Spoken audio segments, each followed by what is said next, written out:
Assalamualaikum warahmatullahi wabarakatuh.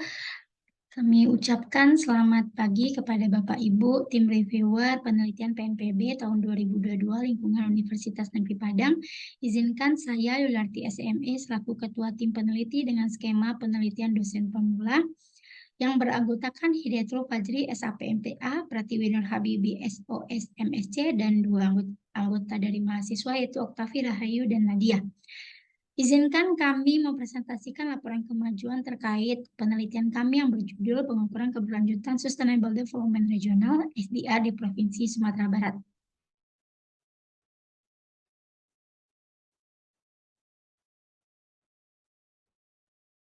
Kita masuk ke pendahuluan dimulai dari latar belakang masalah. Pada tahun 2021 dapat kita lihat bahwa kondisi pertumbuhan ekonomi di Sumatera Barat itu meningkat menjadi 3,29% dengan jumlah penduduk miskin yang juga bertambah menjadi 370,57 ribu jiwa.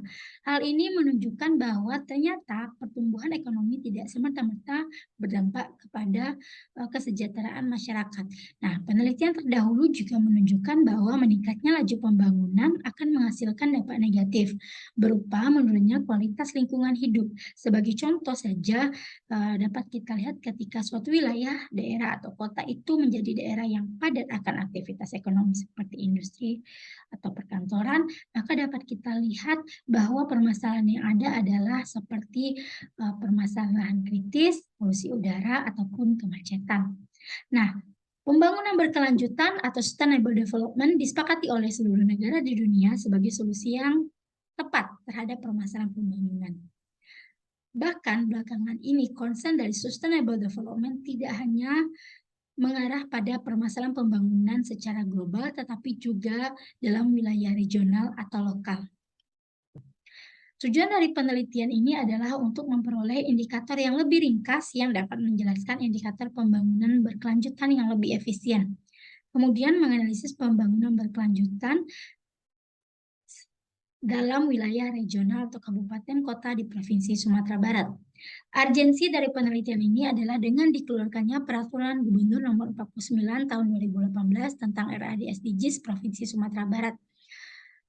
Peraturan gubernur ini menunjukkan bahwa adanya komitmen dari pemerintah Sumatera Barat untuk ikut andil dalam mencapai tujuan pembangunan berkelanjutan dalam skala regional dan tentunya mendukung pembangunan berkelanjutan atau SDGs di tingkat nasional.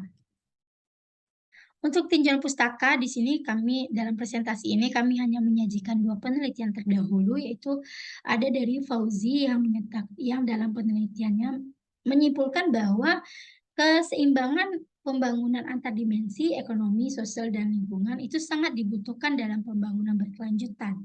Ketika pembangunan hanya menitik beratkan pada satu dimensi saja, maka pada akhirnya akan dikoreksi oleh kemunduran pada dimensi yang lain. Untuk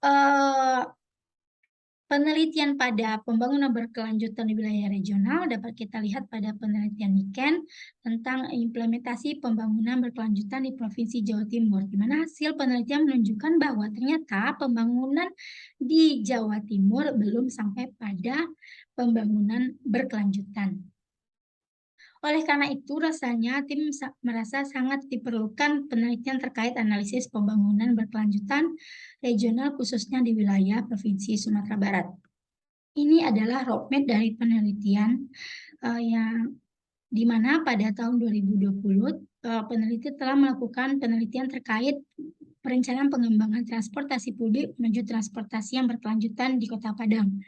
Dan alhamdulillah pada tahun ini tim berkesempatan untuk melakukan penelitian tentang pengukuran keberlanjutan Sustainable Development Regional SDR di Provinsi Sumatera Barat, dan diharapkan penelitian ini dapat sampai ujung pada tahun 2027 sampai tahun 2028 dengan penelitian yang direncanakan adalah Sumatera Barat menuju pembangunan berkelanjutan yang berwawasan lingkungan.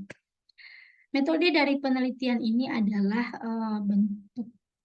dengan pendekatan kuantitatif deskriptif, dengan salah satu metode yang digunakan adalah analisis multivariat, di mana pada uji awal tim menggunakan uji vektor analisis untuk menentukan faktor dan variabel yang terpilih yang yang dapat diukur untuk pengukuran atau analisis selanjutnya.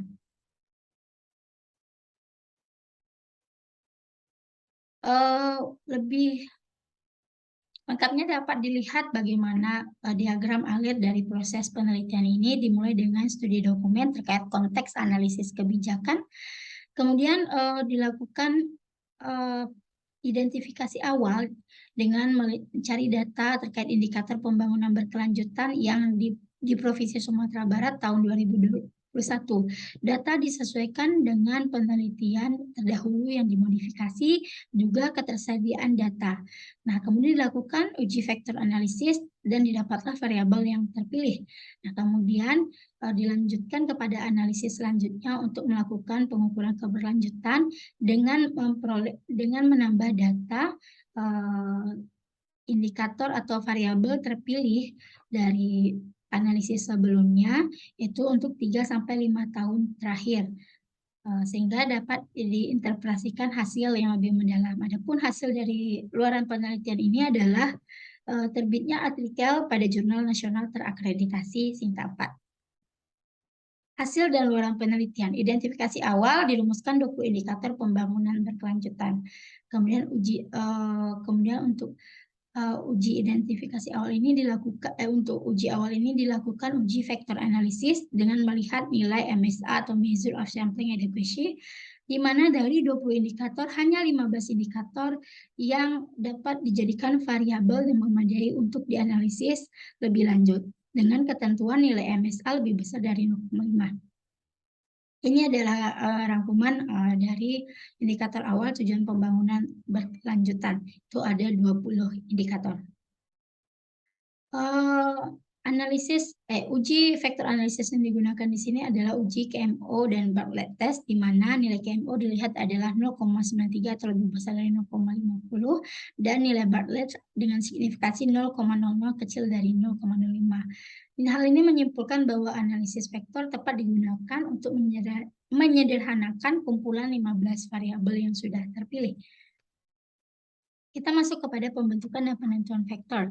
Dari hasil analisis SPSS 26 menunjukkan bahwa faktor yang terbentuk adalah sebanyak 3 faktor dengan variansi total kumulatif adalah 84,43%. Artinya, 3 faktor yang terbentuk sudah dapat mewakili 15 variabel dengan sebesar 84,43%. Kemudian, setelah terbentuk faktor yang masing-masing beranggotakan variabel-variabel yang diteliti, maka dilakukan penamaan faktor berdasarkan karakteristik yang sesuai dengan anggotanya.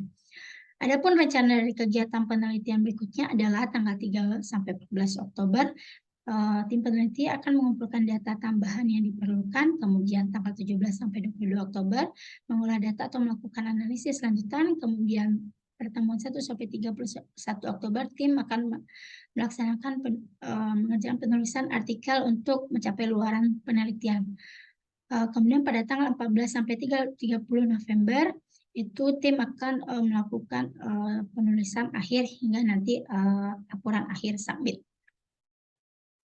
Kesimpulan dan saran dari laporan kemajuan 70% ini adalah di mana pada kesimpulan dapat kita lihat ada 3 faktor yang terbentuk, yaitu ada dimensi sosial, dimensi ekonomi, dan dimensi lingkungan. Di mana dimensi sosial, variabel yang terpilih adalah persentase jumlah penduduk miskin, persentase rumah tangga dengan status kepemilikan rumah milik, jumlah fasilitas kesehatan per 1000 penduduk, angka partisipasi murni atau APM, SMA sederajat, dan rata-rata lama sekolah. Variabel terpilih ini mewakili tujuan 1 dan tujuan 3 SDGs. Kemudian pada dimensi ekonomi ada variabel yang terpilih adalah persentase penduduk 5 tahun ke atas yang menggunakan telepon seluler atau HP, kemudian persentase penduduk 5 tahun ke atas yang mengakses internet, tingkat partisipasi angkatan kerja, persentase kunjungan wisata nasional, rasio Gini, dan capaian jalan mantap. Variabel yang terpilih ini mewakili tujuan 8 dan tujuan 9 pada SDGs. Kemudian pada dimensi lingkungan, variabel yang terpilih adalah persentase luas hutan per area, persentase luas kebun per area, persentase rumah tangga dengan akses air minum yang layak, dan persentase rumah tangga dengan akses sanitasi yang layak.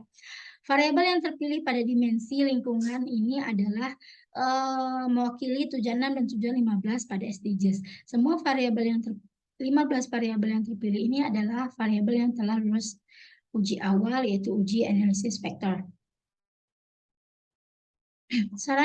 Karena penelitian ini setelah dilakukan analisis awal untuk menentukan indikator yang terpilih sebagai variabel, maka penelitian ini masih memerlukan analisis lanjutan untuk mengukur keberhasilan pembangunan keberlanjutan selama beberapa tahun terakhir untuk mendapatkan hasil yang lebih mendalam.